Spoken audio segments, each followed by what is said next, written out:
되겠습니다. 이제 하나님 말씀 같이 보도록 하겠습니다. 오늘 주신 말씀은 마태복음 5장 21절에서 32절까지 말씀입니다. 마태복음 5장 21절에서 32절까지 말씀입니다.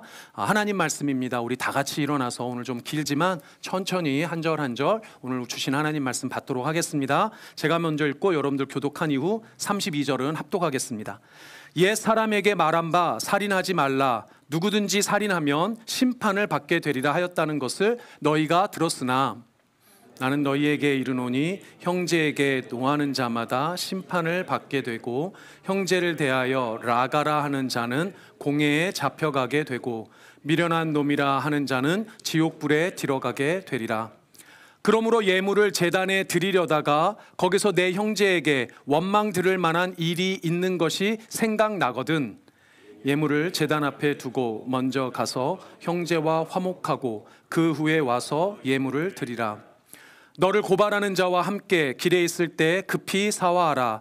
그 고발하는 자가 너를 재판관에게 내어주고 재판관이 옥리에게 내어주어 옥에 가둘까 염려하라.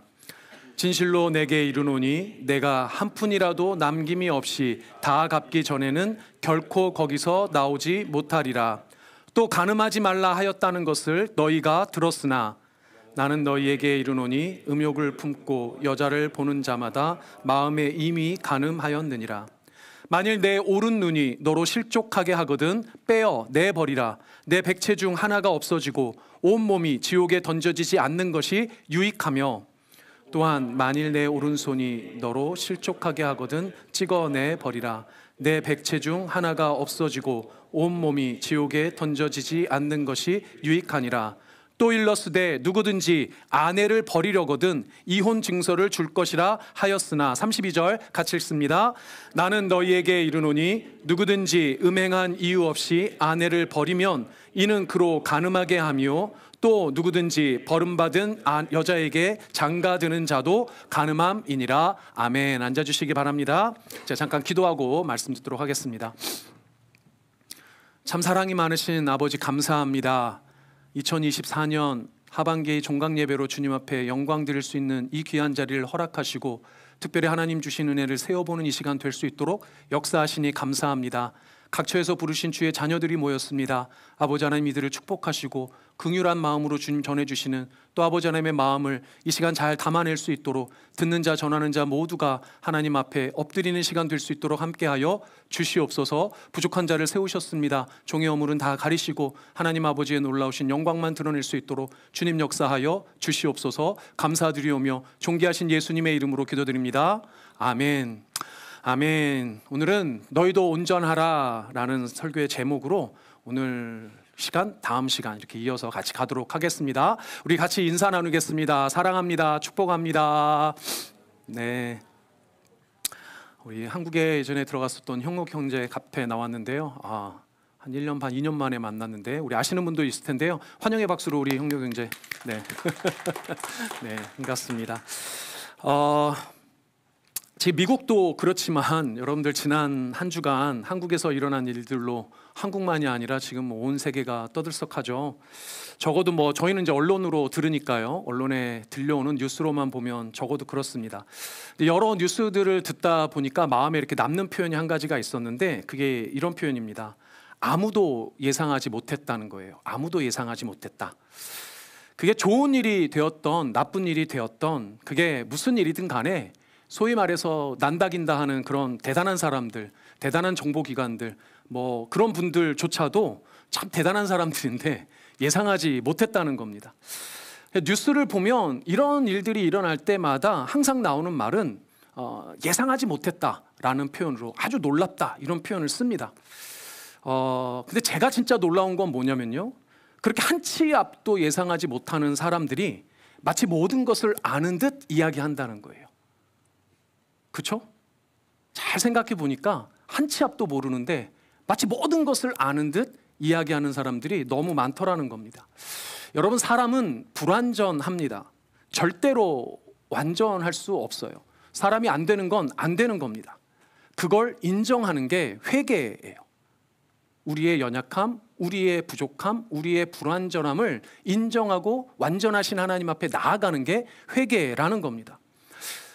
지금 이 순간도 사실은 우리 자신도 우리의 불완전함을 인정해야 되지만 우리나라뿐만 아니라 많은 하나님을 없다 하는 그런 사람들에게 하나님께서 이런 마음을 주셨으면 좋겠습니다. 우리의 불완전함, 우리의 연약함, 그것을 보완해 주시고 완전하게 해주실 분은 하나님밖에 없는 줄 믿습니다. 아멘. 오늘 본문이 이제 5장의 메인 바디가 될 수 있는데요. 오늘 이제 보는 21절부터 사실 마지막 48절 끝절까지 한 묶음입니다. 엄청 긴데 이게 한 묶음이라고 볼 수가 있거든요. 근데 이 한 묶음의 제일 이 마지막 절인 48절이 이 묶음을 아우르고 있습니다. 그게 바로 48절입니다. 우리 같이 읽어보겠습니다. 시작. 그러므로 하늘에 계신 너희 아버지의 온전하심과 같이 너희도 온전하라. 이제 저 마지막 부분에서 이제 설교의 제목을 따왔습니다. 오늘부터 다음 주까지 2번에 걸쳐서 저 마지막 부분에 있는 너희도 온전하라라는 제목으로 이제 말씀을 듣게 됐는데요. 이 모든 것이 이 한 절 48절에 걸려 있다는 겁니다. 결론적으로 말하면 예수님께서 지금 뭐라고 말씀하시는 거냐면 우리의 아버지 되신 하나님이 온전하신 것처럼 우리도 온전하라는 거예요. 여러분들 자녀가 부모를 닮는 거는 당연하죠. 어떤 자녀들이나 다 부모를 닮게 되어 있습니다. 막 태어난 갓난 아기를 봐도 이게 어디는 엄마 닮았고 어디는 아빠 닮았고 막 이렇게 이야기를 하잖아요. 아기 엄마가 이렇게 말합니다. 어머, 넌 어쩜 눈이 이렇게 아빠를 쏙 빼닮았니? 어머, 너는 어쩜 이렇게 이마도 아빠를 똑같이 닮았어? 야, 너는 코만 빼놓고는 어쩐지 아빠를 정말 다 닮은 것 같다. 정말 못생겼네. 코라도 날 닮아서 다행이야. 물론 말은 이렇게 하지만 엄마의 눈에서는 확 그냥 꿀이 뚝뚝뚝 떨어지잖아요. 이게 부모의 마음이죠. 말하자면 갓난아기가 못생겼으면 얼마나 못생기고 잘생겼으면 얼마나 잘생겼겠습니까? 부모의 눈에는 다 이뻐 보이는 거죠. 그런데 어쨌든 어떤 부모나 자기 자녀를 보면 자기를 닮은 구석을 찾게 마련입니다. 자녀는 부모를 닮는 거죠. 자녀가 부모를 닮는 것처럼 우리가 오늘 보는 이 말씀의 본문의 핵심도 우리의 아버지 되신 하나님을 닮아야 한다는 거예요. 하나님이 온전하신 것처럼 우리도 온전해야 한다는 겁니다. 하나님은 온전하시고 완전하신 분이에요. 그런 하나님을 닮은 우리도 하나님과 같이 온전하고 완전하게 되기를 간절히 소망합니다. 문제는 이거예요. 지난번에 설교의 제목이 다시 율법으로였는데요. 언뜻 듣기로는 절대로 불가능한 것 같은 일을 요구하는 것처럼 저희에게 들립니다. 우리는 하나님의 자녀지만 여전히 불완전한 인간이기 때문에 하나님께서 주신 명령의 말씀을 다 이룰 수 있겠느냐는 거죠. 그게 어렵다는 거죠. 안 된다는 거죠. 그런데 그 불가능할 것 같은 질문에 대해서 예수님은 오늘 그 불가능한 일이 왜 우리에게 주어졌는지 그 의미를 오늘 구체적인 사례를 들어서 설명을 해주고 계십니다. 그 구체적인 사례가 뭐냐면 살인 혹은 분노, 간음, 이혼, 맹세, 보복 또는 안갚음, 그리고 마지막에 이웃사랑에 대한 부분입니다. 이 6가지 주제거든요. 이 6가지를 구체적으로 이제 설명을 할까 싶었어요. 처음에는 이제 설교를 준비하면서. 그럼 이제 최소 6주가 걸리죠. 6주가 걸립니다. 5장을 몇 번 했는지 모르겠어요, 제가 지금. 근데 이렇게 하려고 보니까 이게 쉽지 않겠더라고요. 여러분들도 쉽지 않지만 저도 쉽지 않겠다 싶었습니다. 여러 이유로 어쨌든 짝 고민을 하다가 어제 최종적으로 고민을 마쳤습니다. 그리고 6가지를 따로 살피는 게 아니라 아까 전에 말씀드린 대로 48절에서 묶이는 저 묶음에 왜 이런 6가지의 명령을 우리에게 주셨는지 그 의미를 아울러서 전하는 게 더 좋겠다라는 생각이 들었습니다. 그리고 또 한 가지는 이 6가지 주제는 여기만 나오는 게 아니라 마태복음 이후에 보면 군데 이 주제가 다시 다루어지고 있어요. 그래서 그 개별적인 주제에 대해서 구체적인 내용은 그때 다루도록 하고 오늘은 이 6가지 주제를 사례로 들어서 왜 우리 보고 너희도 아버지 하나님처럼 온전하라, 그 온전함의 의미가 무엇인지를 우리가 다루어 보도록 하겠습니다. 우리가 지난번에 살펴본 대로 일단은 오늘 본문을 보기 이전에 지난번에 봤던 본문의 마지막 절을 다시 한번 봐야 되는데요. 왜냐하면 마지막 절에 중요한 내용이 있어서 그렇습니다. 마지막 20절이 이랬습니다. 내가 너희에게 이르노니 너희의 의가 서기관과 바리새인보다 더 낫지 못하면 결코 천국에 들어가지 못하리라. 이게 예수님이 율법에 대한 설명의 마지막 부분이었습니다. 당시 여러분들 기억하신다면 당시 제자들의 입장에서는 이 명령은 불가능에 가까운 일이에요. 사실상 불가능한 일입니다. 당대 율법을 지키는 의로서 서기관이나 바리새인을 능가한다는 건 불가능한 일처럼 들렸을 거란 말이죠. 예수님은 그럼에도 불구하고 제자들에게 서기관이나 바리새인보다 더 나은 의가 너희에게 있어야 한다는 거예요. 다시 정리하면 온전한 하나님의 자녀가 된 우리는 이 시대에 온전한 하나님을 닮아 온전해야만 한다는 거예요. 그리고 이전 시대에 쫓던 율법의 의보다 더한 의를 우리가 가지고 있어야 한다는 거예요. 물론 이게 이제 뭐 신학적으로 따지면 완전한 의가 되신 예수 그리스도를 영접하고 뭐 이런 부분이 나오겠지만 오늘은 조금 더 실천적으로 가보자는 겁니다. 이 실천적으로 이것이 어떻게 가능한 건지 말이죠. 뭐 쉽게 말하면 이럴 수도 있습니다. 어제보다 나은 오늘이라고 이야기할 수도 있겠어요. 그러나 오늘 이 본문에서 이야기하는 부분들을 좀 살펴보면서 우리가 어떻게 그 율법의 의보다 나은 의를 우리 삶에서 실천할 수 있는지, 그게 무엇인지에 대해서 살펴보도록 하겠습니다. 먼저 마태복음 5장 1절에서 21절에서 48절에 6가지 주제가 나온다고 말씀드렸는데요. 다시 짚어보면 이렇게 6가지입니다. 살인, 간음, 이혼, 맹세, 안갚음 혹은 보복이라고 하죠. 그리고 원수사랑, 이웃사랑, 원수사랑에 대한 이야기입니다.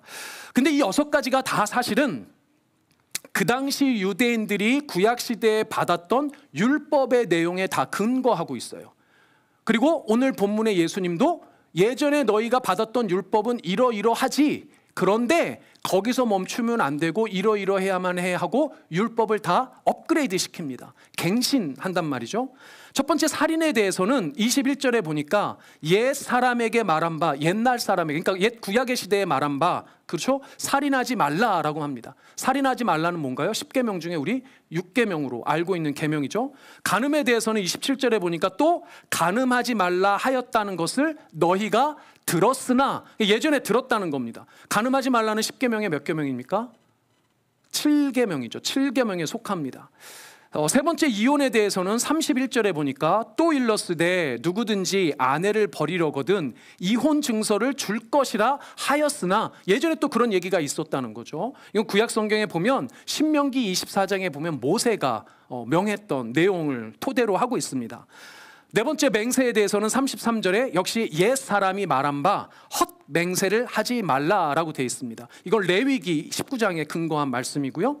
또 다섯 번째로 안갚음이나 보복에 대해서는 38절에 보니까 또 눈은 눈으로 이는 이로 갚으라 하였다는 것을 너희가 들었으나, 과거에 역시 들었다는 겁니다. 이 내용도 출애굽기라든가 레위기에 반복적으로 등장하고 있는 말씀에 근거하고 있어요. 그리고 마지막 원수사랑에 대해서는 43절에 보니까 또 내 이웃을 사랑하고 내 원수를 미워하라 하였다라는 말씀이 예전에 있었다는 거예요. 레위기 19장에 있는 말씀을 근거하고 있습니다. 자, 이 말씀의 명령들을 다 여러분들 들으시면 사실 이해하기가 어렵진 않아요. 살인하지 말라, 간음하지 말라, 이거 다 우리 도덕적인 명령이니까 이해하는 거는 어렵지 않습니다. 뭐가 어렵나요? 사실 실천이 잘 안 되는 거죠. 실천이 어쨌든지 간에 이 말씀들은 다 구약 시대 이스라엘 백성들에게, 특별히 모세 오경이라고 불리는 토라를 통해서 하나님이 모세에게 주신 율법으로 이미 다 전해주었던, 예전에 전해주었던 율법의 말씀이에요. 그런데 오늘 본문을 여러분들이 다 읽어보면 예수님께서는 이 6가지 예전에 주셨던 율법들을 다 업그레이드하고 있어요. 다 갱신하고 있어요. 어떻게 갱신하고 있는지 한번 볼까요? 이렇게 갱신합니다. 첫 번째 살인에 대해서는 살인하지 말라가 아니라 분노까지 하지 말라는 거예요. 겉으로 살인이 아니라 마음의 분노도 하지 말라는 겁니다. 간음에 대해서는 이전에는 육체적인 간음에 대해서 이야기했는데 여기 예수님 뭐라고 업그레이드 하시냐면 정신적으로, 마음으로 그냥 음욕을 품는 것조차도 죄라고 말씀하십니다. 세 번째 이혼은 이전에는 음행 이외에도 뭔가 이혼에 대해서 오고 가는 게 있었던 것 같아요. 근데 예수님 뭐라고 업그레이드 하냐면 음행 이외의 어떤 사유로도 이혼이 금지된다라고 갱신하십니다. 네 번째 맹세에 대한 부분인데 구약 시대에는 헛맹세를 하지 말라고 되어 있어요. 근데 예수님은 뭐라고 하시냐면 아예 맹세 자체를 하지 말라고 금지하십니다. 보복에 대해서도 악한 자에게는 악하게 대해야 되잖아요. 그런데 악한 자에게 악으로 갚지 말고 보복을 하지 말라는 거예요. 오히려 여러분들 잘 아시는 대로 오른밤 맞으면 왼밤도 갖다 대라는 거죠. 여섯 번째, 이웃사랑도 그 범위를 넓혀서 원수까지 사랑하라라고 다 업그레이드 하십니다. 이전 시대의 율법을 지키는 것도 사실상 불가능에 가까운데 그것보다도 더 극단적으로 밀어붙여서 우리에게 이 율법을 강조하고 계시는 것처럼 보여요. 우리 어떻게 지킨단 말입니까? 도대체 예수님은 왜 어떤 의도로 이렇게 얘기하시느냐 말이죠. 결론부터 말씀드리면 예수님이 지금 가르쳐주고 계시는 이 율법의 업그레이드된 이 핵심은 속박하는 율법이 아니라 자유케 하는 율법에 대한 내용들이에요. 이전 시대의 율법은 우리를 속박하는 율법이었는데 이제 예수님께서 지금 업그레이드해서 주시는 율법은 우리를 속박하는 율법이 아니라 우리를 자유케 하는 율법이라는 거죠. 율법을 처음 받았던 이스라엘 백성들을 여러분들이 생각해 보시면 율법을 언제 받았다고 지난번에 말씀드렸죠? 이미 출애굽을 한 이유였어요. 출애굽은 무엇을 상징하는 겁니까? 애굽에서의 400년 종살이로 억압당했던 그 신분에서 자유케 되어 완전한 자유를 얻은 신분의 사람들이 바로 이스라엘 백성이에요. 그 이스라엘 백성에게 율법을 주셨는데 율법을 주신 이유가 다시 율법으로 속박하고자 주셨냐라고 생각하면 그렇지 않을 거란 말이죠. 언뜻 보기에는 그 율법을 지키지 않으면 너희가 이런 처벌을 받고 이런 심판을 받을 거야, 이런 식으로 보일 수 있지만 그게 아니란 말이에요. 하나님이 이스라엘 백성들에게 구약시대에도 주셨던 율법의 이유는 사실은 속박을 위해서 주셨던 게 아니에요. 문제는 이스라엘 백성이 그런 하나님의 의도를 모르고 형식적인 율법에만 얽매였기 때문에 문제가 되었던 겁니다. 오히려 구약시대에도 하나님께서 주신 율법은 우리로 하여금 자유케 하시기 위해서 주신 율법이었단 말이에요. 그래서 예수님은 지금 제자들에게, 지금 이 시대 우리들에게 그 율법의 속박으로부터 오히려 자유하라고 주신 것이 오늘 이 율법에 갱신된 내용들이란 말이죠. 하나님께서 왜 우리에게 이 율법을 주셨는지, 너희에게 왜 주셨는지 그 의도를 제대로 깨닫지 못하기 때문에 오히려 극단적으로 밀어붙여서 깨닫게 만든다는 거죠. 역설적으로.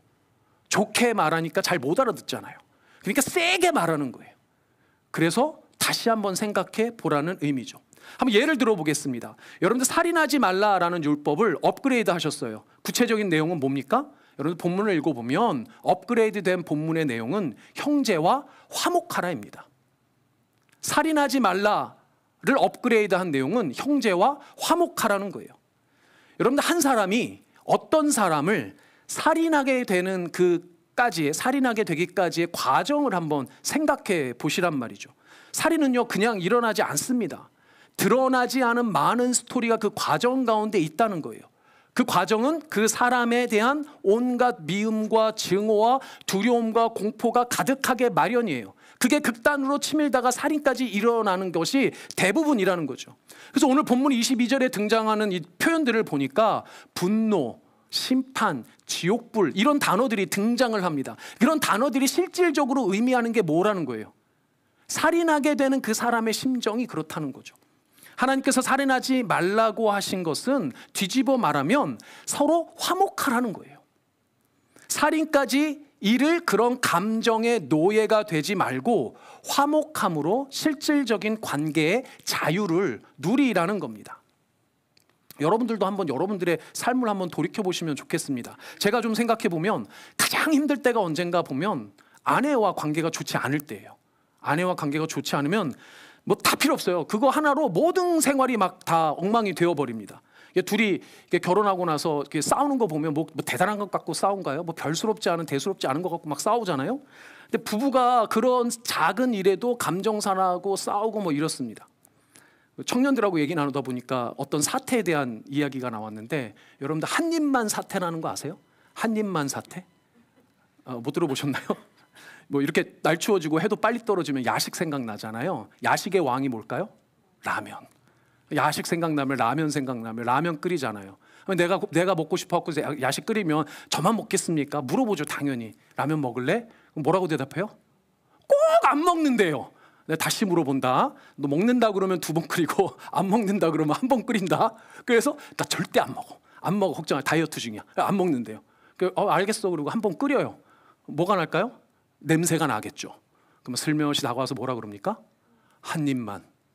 내가 뭐라 그랬어? 여러분들 라면 한 봉에 한 입이요. 장난 아니거든요.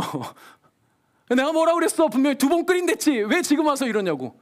그러면 또 뭐라 그럽니까? 또 한 입만 갖고 그런다고 치사하다 어쨌다 그러고 술이 말다툼하고 싸우고 뭐 둘이 사내 만에 뭐 이혼하네 만에 뭐 이런 얘기까지 나온다는 다른 부부의 이야기도 들은 적이 있어요. 한 입만 사태가 벌어진다는 거예요. 여러분들 별거 아닌 거 가지고 싸우고 나면, 근데 관계가 그렇게 어그러지고 나면 그게 뭐 쉽게 풀어집니까? 저는요 설교가 안 돼요. 설교하는 중에도 생각이 나요. 얼마나 방해가 되냔 말이죠. 근데 놀라운 것은 그 화와 분노의 노예로 사로잡혔을 때는 제가 그 화와 분노에 사로잡혀서 자유를 다 상실하지만 그냥 한번 화해하고 나면 정말 눈독듯이 사라져버려요. 언제 그랬냐는 듯이 사라져버려요. 그리고 서로 다시 호호하 웃고 막 깨가 그러잖아요. 여러분들 그러시길 바랍니다. 왜 화목하라고 하는 겁니까? 살인을 일으키는 분노까지 이르는 그 감정에서 자유하라는 거예요. 그 감정으로부터 자유하라는 겁니다. 여러분들 간음은 또 어떻습니까? 오늘 본문의 간음의 대상을 28절에 보면 여자라고 되어져 있어요. 그냥. 근데 여자라고 하는 단어 헬라어가 귀네라는 단어인데 원래는 이건 결혼한 귀부인들, 그러니까 결혼한 아내, 그러니까 남편이 있는 여자에게 쓰는 호칭입니다. 그러니까 그냥 여자가 아니라 남편이 있는 아내와 간음했다는 내용이에요. 다른 사람의 아내를 두고 음욕을 품었다는 거죠. 그런 대표적인 성경의 인물이 있죠. 누굽니까? 다윗입니다. 다윗. 여러분들이 오늘 사무엘하 11장에 보면 다윗과 밧세바 그리고 밧세바의 남편인 우리아에 대한 이야기가 나옵니다. 한번 살펴보시기 바랍니다. 다윗이요 처음 밧세바가 눈에 들고 음욕이 생기는 순간 그 이후에 그 일어나는 행태를 보면 그 우리가 평소에 좋아하는 다윗의 모습이 전혀 아닙니다. 우리아의 아내인 밧세바를 마음에 품은 순간 얼마나 치밀해지고 얼마나 용감하게 그 간음에 이르기까지 치닫는지 몰라요. 하나님을 찬양하는 다윗, 그 골리앗과 싸우기 위해서 그 용감하게 하나님을 의지했던 다윗은 정말 온데간데 없어집니다. 음욕에 사로잡힌 노예 다윗의 모습만 보인다는 거예요. 하나님이 주신 자유를 완전히 상실한 모습, 그래서 음욕의 노예가 된 다윗의 모습을 우리가 보게 된다는 거예요. 그러니까 이 말씀도 같이 뭡니까? 음욕에 사로잡히면 우리가 그것의 노예가 된다는 거예요. 하나님이 주신 자유를 상실하게 된다는 겁니다. 여러분들 이혼도 마찬가지입니다. 요즘 현대 젊은이들은 결혼에 속박되기 싫어서, 한 남자 한 여자에게 헌신하기 싫어서, 그래서 자유롭고 싶어서 이혼한대요. 심지어는 결혼 안 한대요. 자유롭게 살고 싶어서. 근데 놀랍게도 여러분 잘 아시는 유명한 목사님 중에 팀 켈러라는 목사님이 있습니다. 팀 켈러라는 목사님이 결혼에 대해서 이렇게 말합니다. 결혼이라는 헌신은 역설적으로 실제적인 자유를 준다. 즉 진정한 자신이 될 수 있는 자유, 온전히 알려질 수 있는 자유, 상대방에게 말이죠. 부부만큼 서로 솔직해질 수 있는 관계가 없잖아요. 그게 뭡니까? 우리가 사랑하는 사람들과 우리를 사랑하는 사람들을 위해 미래에 함께 있을 수 있는 자유를 준다는 것이다. 결국 예수님이 지금 강조하신 모든 말씀의 그 의도대로 보면 이혼하지 말고 결혼한 것을 유지하라는 건 지금 팀 켈러 목사님 말대로 본질적인 자유와 더 가까운 자유를 얻을 수 있기 때문이라는 거예요. 그러니까 이혼하지 말라는 겁니다. 율법으로부터의 속박을 강조하는 게 아니라 율법에서 오히려 자유할 수 있도록 율법을 강화시켜 주는 거예요. 지난주 설명한 대로라면 율법 행함주의에 속박되는 것이 아니라 예수 믿음주의로 우리에게 참된 자유를 주신다는 겁니다. 우리가 자유에 대해서 조금 더 살펴보기를 원하는데요. 지금 시대는 자유를 무엇으로 이해하냐면 선택으로 이해합니다. 지금 시대의 자유는 선택의 자유로 이해를 해요. 그러니까 선택의 폭이 넓으면 넓을수록 더 자유하다라고 말합니다. 이 부분에 대해서 제가 이렇게 번뜩 든 한 어떤 분의 말씀이 이렇게 생각이 났어요. 전적으로 공감하는 얘기인데 이분이 이렇게 이야기합니다. 결혼식에 다녀와서 야, 난 이제 진짜 결혼식에 뷔페 나오는 거 너무너무 싫어. 나는 그냥 갈비탕 한 그릇 딱 나오는 게 너무너무 좋아. 이렇게 이야기하는 거예요. 가만히 얘기를 들어보니 이런 겁니다. 뷔페에 나오는 수십 가지, 수백 가지 음식을 선택할 수 있는 자유, 그게 진짜 자유가 아니라는 걸 깨달은 거예요. 뷔페 음식 따지고 고르고 줄 서서 기다리느라 낭비하는 시간보다는, 그 자유를 누리는 것보다는 그냥 갈비탕 한 그릇 배부르게 딱 먹고 나서 내가 평소에 만나지 못했던 가족들, 친구들과 만나서 이야기할 수 있는 그 자유를, 훨씬 더 그 깊은 자유를 누리는 게 맞다라고 이야기를 하는 겁니다. 그러니까 쉽게 말해서 아까 이혼 얘기를 하면, 한 여자와 결혼해서 한 여자만 사랑하면 사실은 다른 모든 여자로부터 자유로울 수 있는 거예요. 이해되시나요? 여성분들로 이야기하자면 한 남자를 사랑하게 되면 다른 모든 남자들로부터 자유하게 되는 겁니다. 그 한 사람과 함께 주어진 현재를 자유롭게 즐길 수 있는 것, 더 나아가 미래를 함께 할 수 있는 것, 그렇기에 자유가 훨씬 더 넓을 뿐만 아니라 깊은 거라는 거죠. 그게, 이런 자유를 우리가 적극적인 의미의 자유라고 그래요.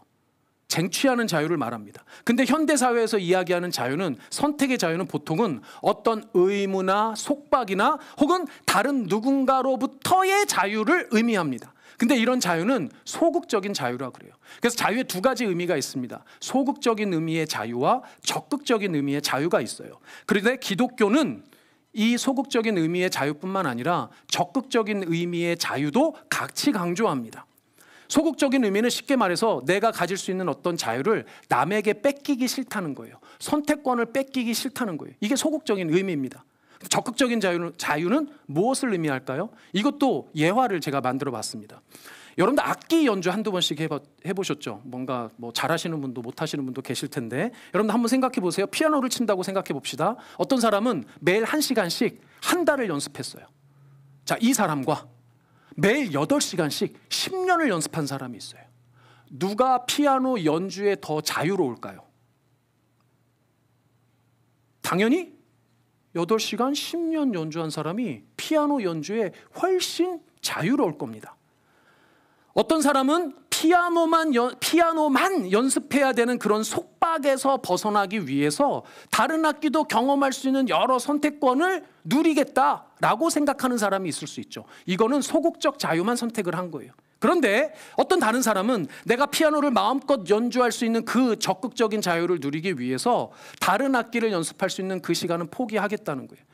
그러니까 사실은 어떤 자유가 옳다 그르다의 의미가 아닙니다. 피아노를 적극적으로 연습해서 피아노를 마음껏 누리겠다라는 그 자유가 적극적인 의미의 자유라는 거예요. 신앙적으로 보면 죄와 사망으로부터 우리가 자유했어요. 이거는 우리가 적극적으로 얻은 자유가 아닙니다. 예수님께서 일방적으로 주신 자유예요. 이건 어떻게 표현하면 소극적 의미의 자유입니다. 이건 우리에게 익숙하죠. 그리고 이런 자유도 우리에게는 분명히 중요합니다. 그러나 우리가 이 시간 더욱더 강조해야 되는 것은 참된 생명과 구원을 주신 하나님께 우리가 적극적으로 나아가는 자유를 우리가 누려야 한다는 거예요. 기독교에서 말하는 적극적인 의미의 자유가 바로 하나님을 닮는 그 온전함에 이르도록 애쓰는 자유예요. 기독교에서 말하는 적극적인 의미는 하나님의 그 온전함을 닮아가는 온전함, 그래서 하나님 안에서의 자유를 누리는 게 훨씬 더 적극적인 자유란 말이에요. 여러분들 하나님과 다툼이 있으면, 하나님 이외에 우상신과 양다리 걸치고 있으면 계속 거기서 고민하고 방황하느라 자유를 누리지 못한다는 거예요. 그게 구약의 이스라엘 백성들의 패착이었단 말이죠. 하나님은 이것을 우리에게 영적 간음이라고 가르쳐 주셨습니다. 이혼도 사실은 같은 맥락이란 말이죠. 그래서 예수님은 이혼 문제에 대한 결론을 자기 남편을 버리고 다른 남자와 간음하게 되는 거라고 말하는 거예요. 그래서 성경은 예수와 우리의 관계를 신랑과 신부의 관계로 비유하는 거예요. 그래서 호세아서에서 호세아 선지자는 계속 간음을 행하는 고멜을 아내로 받아 이스라엘과 하나님과의 관계를 비유적으로 설명을 해주고 있더라는 거죠. 그래서 결국 바울은 뭐라고 말합니까? 하나님이 하신 일을 예수님이 하시는 그 일을 뭐라고 표현하냐면 하나님과 우리 사이의 관계의 화목이라고 말하는 거예요. 하나님과 우리의 사이의 관계가 화목할 때야만 하나님 안에서 우리가 그 자유를 마음껏 누릴 수 있다는 겁니다. 그러니 사랑하는 여러분, 다른 그 어떤 사람보다도 하나님과의 관계에 화목을 누리시기를 바랍니다. 날마다 더욱더 하나님에게 가까이 나아가시길 바라요. 그래서 하나님이 주시는 그 자유를 마음껏 누리시길 바랍니다. 하나님이 주시는 자유, 그 자유를 얻기 위해서 세상이 주는 조막조막한 그 소확행에 빠지지 말란 말이죠. 율법에 매이는 것이 아니라 그 율법을 넘어 우리를 자유케 하시는 하나님을 더욱 가까이 하는 것이 온전함의 의미입니다. 너희도 온전하라 라는 이 표현에서 온전하다라는 단어는 perfect이라고 되어 있어요. be perfect이라고 되어 있습니다. 사실상 우리가 이 땅에서는 그러나 안타깝게도 완전할 수 없어요. 다시 말하지만 이 땅에 사는 동안은 불가능할 수도 있습니다. 처음 말씀드린 대로 오히려 그런 우리의 불완전함을 하나님 앞에 인정하고 회개하며 나아가는 게 우리의 모습이어야 해요. 그래서 사도 바울이 이 온전함에 대해서 무엇이라고 말했는지를 여러분들이 눈여겨보셔야 합니다. 빌립보서에서 사도 바울은 이렇게 말합니다. 우리 같이 읽어보겠습니다. 시작. 내가 이미 얻었다 함도 아니요 온전히 이루었다 함도 아니라 오직 내가 그리스도 예수께 잡힌 바 된 그것을 잡으려고 달려가노라. 아멘. 사도 바울이 뭐라고 말하는 겁니까? 이미 얻었다는 게 아니에요. 이미 내가 온전히 이루었다는 것도 아닙니다. 그러나 내가 닮고 싶은 그 예수 그리스도를 향해서 내가 끊임없이 달려가겠다는 겁니다. 예수님께서 나를 사로잡아 주신 대로 그 믿음, 그 신앙을 따라서 그 온전함을 잡기 위해서 부단히 신앙생활을 한다는 거예요. 여러분들, 신앙은 성숙은 있지만 이 땅에서 신앙의 완성은 없어요. 목사나 장로와 같은 직분은 70세면 은퇴합니다. 신앙생활은 은퇴가 없어요. 70대도 80대도 90대도 주님 앞에 나아가는 그때까지 우리는 우리의 온전함을 위해서 우리의 신앙을 하나님 앞에 경주해야만 한다는 겁니다. 분명히 지칠 때도 있고 분명히 낙담될 때도 있고 어려울 때도 있습니다. 쉬지 않고 사단이 우리를 도전하고 유혹하는 것도 있습니다. 맞아요. 그러나 그럴 때일수록 우리를 채우시는 그 예수님 한 분만으로 충분하다는 그런 믿음의 고백이 우리에게 필요하다는 겁니다. 그렇다면 우리를 사랑하시는 그 하나님께서 우리를 절대로 포기하지 않으시고 그때마다 우리에게 필요한 그것을 가득히 채워주실 줄 믿습니다. 그게 우리의 온전함의 근거가 되는 거예요. 사랑하는 여러분, 이번 한 주간도 여러분들 평생에 우리를 완전케 하시는 예수 그리스도를 끊임없이 닮기를 바라며 경주하며 살아가시는 여러분들 되시길 바랍니다. 아멘. 이제 우리 함께 아까 전에 했었던 찬양 할 텐데요. 한글 제목으로는 주님의 모든 것이라는데 이게 원래 원어 찬양입니다. 그 원래 찬양의 제목은 enough예요. enough.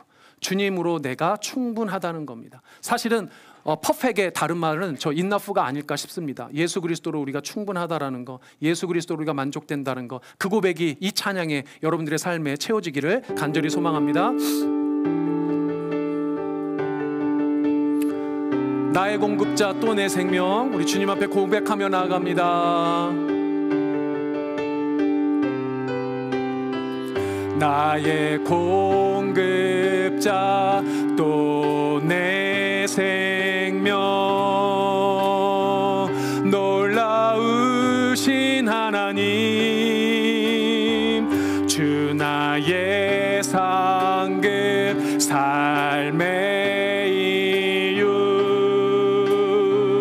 놀라우신 하나님, 주님의 그 모든 것이 내 삶을 가득 채우네.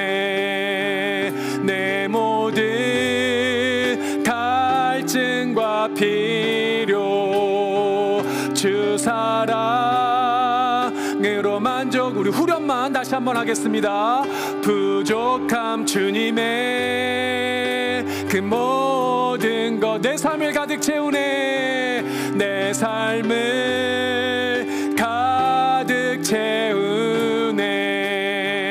내 모든 갈증과 필요 주 사랑으로 만족시. 아멘. 후렴만 다시 한번 주님의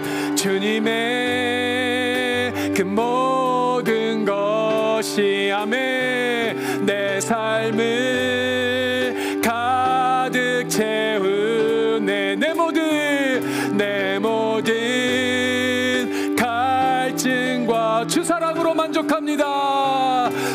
사랑으로 부족함 없네, 부족함 없네. 아멘. 자, 잠깐 기도하고 축도함으로 오늘 예배를 마치겠습니다. 아버지 하나님, 감사합니다. 우리의 삶의 모든 연약함, 모든 부족함, 내 삶에 가득한 갈증과 필요가 예수 그리스도 나를 구원하신 아버지 하나님의 그 놀라우신 사랑만으로 가득 채워질 줄 믿습니다. 우리로 하여금 아버지 하나님, 감당하기 어려운 명령과 같은 속박과 같은 율법을 주신 진짜 이유는 우리로 말미암아 이 땅 가운데 가득한 모든 우리를 억압하고 속박하는 많은 죄의 율법으로부터 온전한 자유를 누리라고 우리에게 주신 말씀인 줄 믿습니다. 우리가 예수 그리스도를 쫓아, 아니 아버지 하나님의 그 온전함을 쫓아 아버지 하나님 늘 그 하나님의 온전함을 사모하며 사도 바울이 고백한 것처럼 예수 그리스도를 향하여 늘 달려가며 경주하는 우리가 될 수 있도록 아버지 하나님께서 힘을 주시고 능을 주셔서 우리 사랑하는 성도님들 모든 삶의 자리에 예수 그리스도의 아버지 하나님의 온전함을 닮은 삶을 살아낼 수 있도록 하나님께서 함께 하시고 주님께서 축복하시고 힘을 주시고 위로하여 주시고 함께하여 주시옵소서. 지금은 우리를 구원하여 주신 예수 그리스도의 은혜와 아버지 하나님의 그 온전하신 사랑과 성령 하나님의 교통하심이 우리의 아버지 되신 하나님의 온전함을 닮아 이 땅 가운데 하나님 주신 그 사랑에, 하나님 주신 그 놀라운 은혜에 충만한 삶을, 온전한 삶을 살아내기를 작정하고 또한 주님 앞에 고백하는 사랑하고 사랑하는 우리 블루진 한입교회 모든 성도님들 머리 위에와 이들의 가정과 일생 위에 먼 타지에 나가 있는 가족들에게까지 지금으로부터 영원토록 함께 있을지어다. 아멘.